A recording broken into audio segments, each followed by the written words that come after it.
am sitting here at the Cars Commerce City, we're calling it, with Rebecca Lindland, the Senior Director of Industry Data and Insights, which, look, Cars is a massive brand with so much data, so much shopper data, so much industry data that you're aggregating, and you get to sit at the helm of that and really understand not just where we've come from, because let me start with this. I believe the data is not just about the reports that we get, but it's the perspective that we get and on what the reports tell us about what's next. Absolutely. As you're looking at that, what are you seeing that's next for our industry?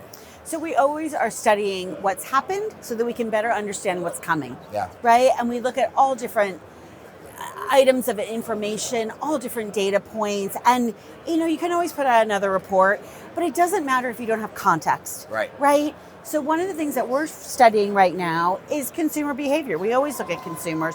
They're our lifeblood. Sure. So right now we're looking at affordability.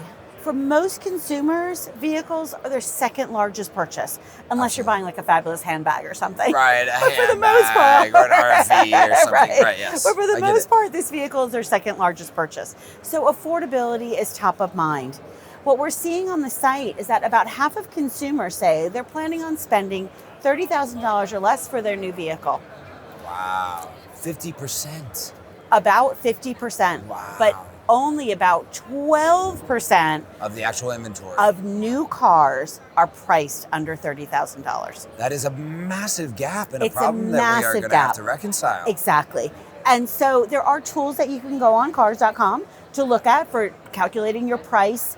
And we always encourage people to buy within range, right? You don't want to overspend. There's nothing worse than being car poor any more than house poor. Absolutely. Right? But what we're also seeing, the challenge here is that for dealers, because there's high demand for vehicles priced under $30,000 and low inventory, those vehicles, those new cars priced under $30,000 sell 19 days faster than vehicles that are pricier. Well, that gets us under a 60-day turn for new cars on those vehicles, which is a big deal. Right? It's a really big deal. Because one of the things that we're really focused on here at Cars Commerce is getting not only the right product into the right hands, but getting the right inventory onto a dealer lot. Yep. We want to be able to align those two things. When dealers are looking at vehicles, stock what's going to sell in your neighborhood. Yeah. So what is, because obviously the OEM has a lot of like influence into what makes it to the lot, and so we have a 31% gap in demand versus inventory. As you're looking at the reports and saying, what do we do about this? How are you encouraging dealers to meet that 31% gap? Is it leasing? Is it inventory changes? Is it used cars? Where is the best place to go? It's a combination of things.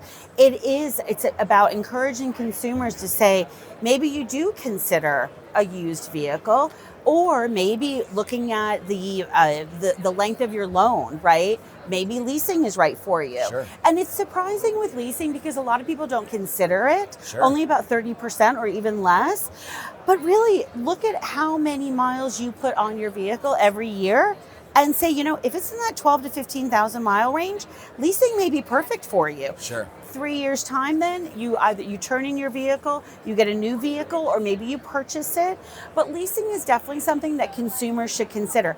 As more and more people are working from home, as they're staying or they have less of a commute. Yep. Just consider leasing. It's a great way to get into the vehicle that you want at the budget you can afford. I love this insight because we've all been talking about affordability when it comes to vehicle prices and interest rates. Yes. But to understand the exact gap of what we're seeing in consumer demand versus available inventory, I think is really keen for dealers to say, okay, how do I stock to the 31% gap that's out there in the market? Absolutely. And then you can go, again, on the site, dealers can use things like Accu-Trade to look at the valuation of a used vehicle coming in. Use your service lane to stock, to find that inventory.